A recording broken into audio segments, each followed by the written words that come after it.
श्री गणेशाय नमः। जय हो भगवान रामचंद्र जी की। अध्यात्म रामायणे अयोध्या कांडे द्वितीय सर्गः आज पूर्णता की ओर हिंदी अनुवाद। त्रुटियां ना हों या कम से कम हों इसका प्रयास रहेगा, किंतु यदि फिर भी हमसे त्रुटियां हो जाती हैं तो आप सभी गुणी श्रोताओं से हम क्षमा मांगते हैं।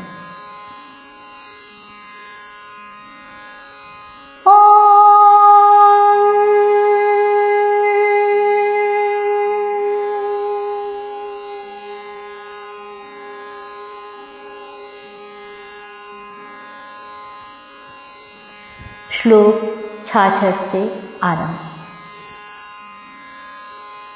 पूर्व काल में देवासुर संग्राम के समय स्वयं इंद्र ने धनुर्धर महारथी राजा दशरथ से सहायता के लिए प्रार्थना की थी। हे सुमुखी, उस समय सेना के सहित वे तुम्हें साथ लेकर वहां गए थे। जिस समय धनुर्धर महाराज दशरथ राक्षसों से युद्ध करने में निमग्न थे, उस समय उनके बिना जाने रथ की धुरी की कील टूटकर गिर गई। तब अत्यंत धैर्यपूर्वक तुमने अपना हाथ उस कील के छिद्र में लगा दिया और हे कृष्णाक्षी, पति की प्राण रक्षा के लिए तुम बहुत देर तक इसी स्थिति में रहे। तदनंतर समस्त दैत्यों को मार चुकने पर शत्रु दमन महाराज दशरथ ने तुम्हें देखा।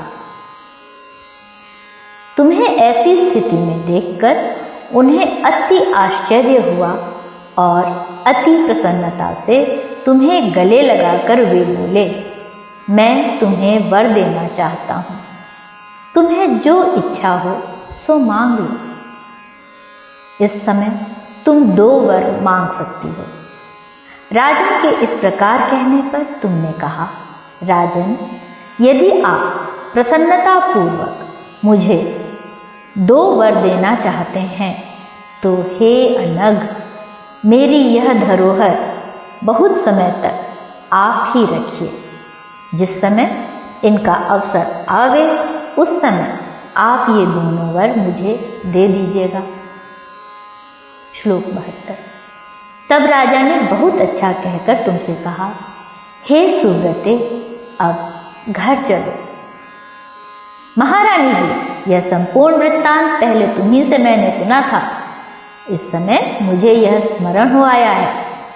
अतः हे भामिनी, अब तुम शीघ्र ही रोषपूर्वक कोप भवन में जाओ और अपने समस्त आभूषण उतारकर इधर उधर बिखेर दो, तथा जब तक सत्य प्रतिज्ञा पूर्वक राजा तुम्हारा अभीष्ट कार्य करने को तत्पर ना हो, तब तक चुपचाप पृथ्वी पर पड़ी रहो। त्रिवक्रा मंथरा की ये बातें सुनकर दुःसंगवश बुद्धि भ्रष्ट हो जाने के कारण दुष्टा कैकेयी ने उस समय उसका कथन सर्वथा ठीक मान लिया और उससे कहा, तुझमें ऐसी बुद्धि कहाँ से आ गई? अरे बाकी सुंदरी, मैं तुझे इतनी बुद्धिमती नहीं जानती थी। यदि मेरा प्रिय पुत्र भरत राजा हो गया तो मैं तुझे 100 गांव दूंगी। तू तो मुझे प्राणों के समान प्यारी है। ऐसा कहकर कैकेयी ने रोषपूर्वक कोप भवन में प्रवेश किया। श्लोक 78।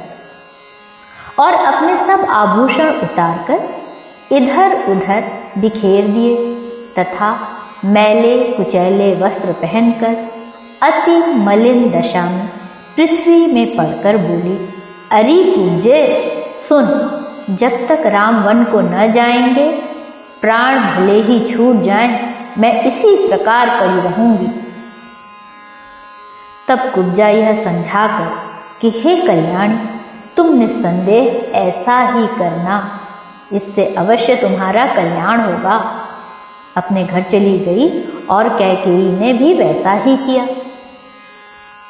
सच है, कोई पुरुष अत्यंत धैर्यवान, दयालु, सद्गुणी, सदाचारी, नीतिज्ञ, कर्तव्यनिष्ठ और गुरु का भक्त अथवा विद्या विवेक संपन्न भी क्यों न हो, यदि निरंतर अत्यंत पाप बुद्धि दुष्ट पुरुषों का संग करेगा तो अवश्य ही क्रमशः उन्हीं की बुद्धि से प्रभावित होकर उन्हीं के समान हो जाएगा। इसलिए सदा ही दुष्ट पुरुषों का संग छोड़ना चाहिए, क्योंकि दुस्संग से पुरुष इस राजकन्या अर्थात कैकेयी के समान ही पुरुषार्थच्युत हो जाता है। इति श्रीमदध्यात्म रामायणे उमा महेश्वर संवादे अयोध्या कांडे 2 सर्गः।